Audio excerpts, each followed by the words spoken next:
Oh yes, I'm going to cover the cringe fest known as the Acolyte, but instead of ranting about the usual stuff you've heard everyone else rant about, I'm going to instead ask the question, what if you could buy Taylor Swift? Power of many. Imagine a room full of people, each person representing a different element to all the various things that need to come together to make a piece of media. One person represents special effects, another person represents writing. And the garbage? Well, checkboxes aren't inherently garbage. It's important to sometimes have good messaging and lessons in your show.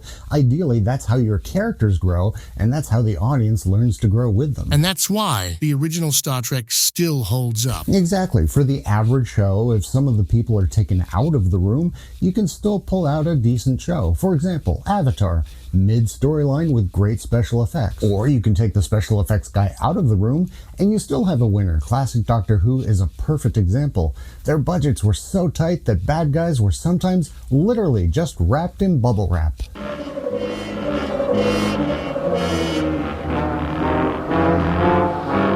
But the story and characterization were so solid it didn't matter. The audience can be very forgiving if the other elements are good.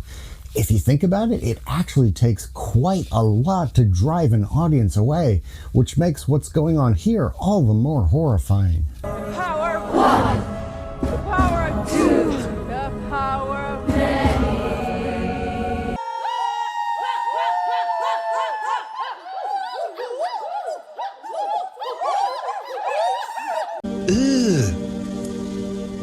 Brother, Which brings us to the Acolyte. Going back to my room analogy, if you take all the checkboxes out, there'd be nobody left. It's an empty room. You'd have Squid Game guy left. Right, George. Doge Lee even had to learn English for this, so at least something good came out of it. What's this have to do with Taylor Swift? Oh, I'm getting there. I'm never going to attack or blame actors for stuff like this. They were just hired to do a job. And just like you and me, they just do the best they can with what they were given to work with. But if you stop and think about it, a lot of actors are very keen to get in touch with the character they're portraying. So I would bet that a lot of conversations like this happened all the time.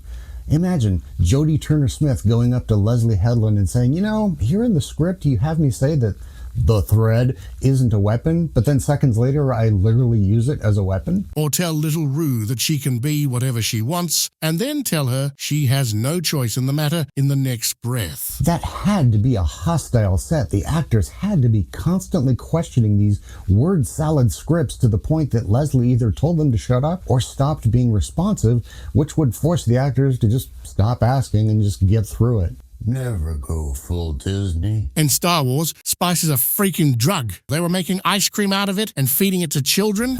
Maybe meth cream is going to be the new Galaxy's Edge offering. If we picked apart every little flaw that was in this catastrophe, that would be more work than they put into understanding the universe they were writing for.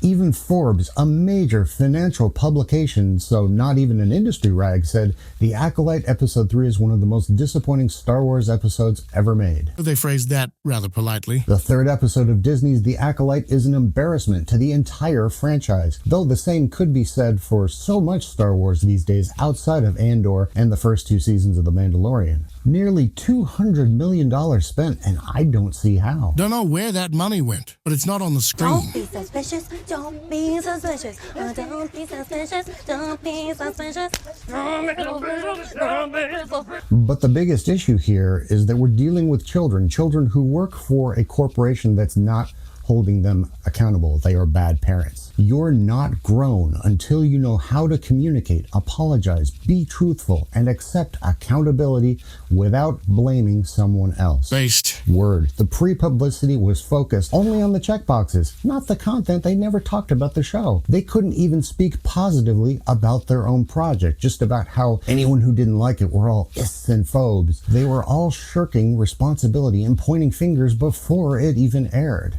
And now that it's hit the air and we see for our own eyes what she's done, she started pointing fingers at Filoni, saying the witches were his idea. Well, to be fair, his wife is literally a witch. But even if he did make the suggestion, she's the captain of this ship. Take responsibility. Imagine you could buy Taylor Swift. Arguably the biggest artist in the world right now, with a decidedly female skewing audience. So Taylor, we love what you do and we love how much money you bring in, but we need to bring in the guys so they can see themselves as represented. So we want you to switch to a bunch of Metallica during the Eras tour, throw in some Ozzy and Rammstein for good measure. But what about the music I wrote? Well, that never happened. You've always been a metal artist. Fans who paid big bucks for their tickets would lose their shit. Oh, they're mad? They're just a bunch of whiny incel feminists dripping with toxic misandry. Missed what? Misandry? It's the opposite of misogyny. Of course, in that scenario, the Eras tour would utterly collapse, the fans would abandon her, and millions would be lost. Her legend would be destroyed. When I frame it like that, it sounds utterly insane, but that's literally the scenario we're dealing with here. Of course, in that analogy, diehard fans would be desperately hoping for some sort of intervention, a hero to come along to fix the situation, a comeback tour. But after 12 years go by and nothing changes? Not true. 12 years later, and it's gotten worse. Right you are, Doge. It's been doing nothing but getting worse. So after 12 years, hope is lost. Your fans get apathetic. You teach them not to care, and hey, mission accomplished. But something that's really important that needs to be pointed out and underscored is not that I necessarily disagree with her messaging. The writing of the show is so poor and convoluted, even contradictory. I'm not even entirely sure what she's trying to say. Is she trying to portray the witches as victims? As the Jedi as evil? I think the Jedi are definitely going to be portrayed as evil. We can see that coming 12 parsecs away. But we've got a lazy man's Rashomon going on here, and we're going to see the events of the Burning Stone Temple from maybe two more perspectives. One may, the other may be Master Soul. Definitely may, at a minimum, though. How exactly does stone burn again? But the witches, I feel like critical stuff is being left out in order for us to feel sympathy for them.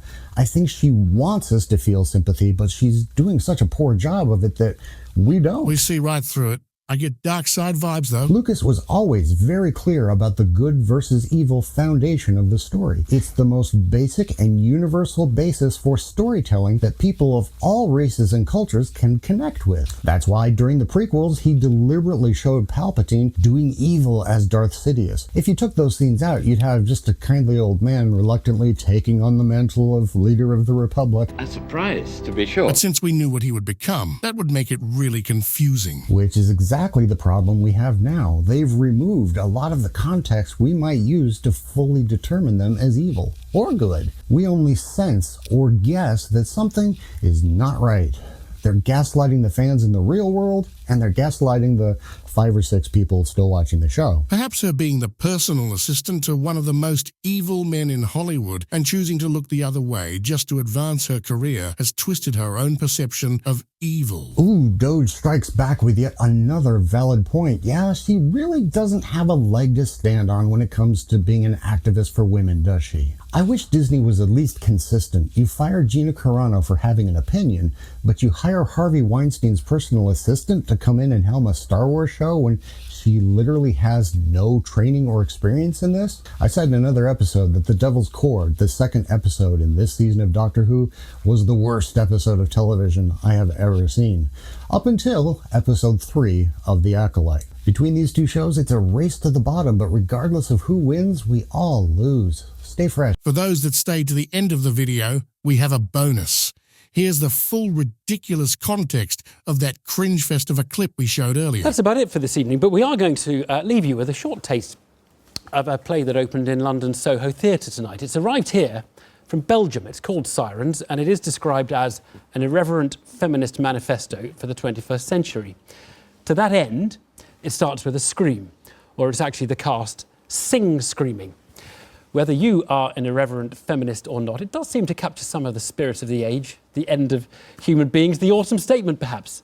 So have a listen and have a good night.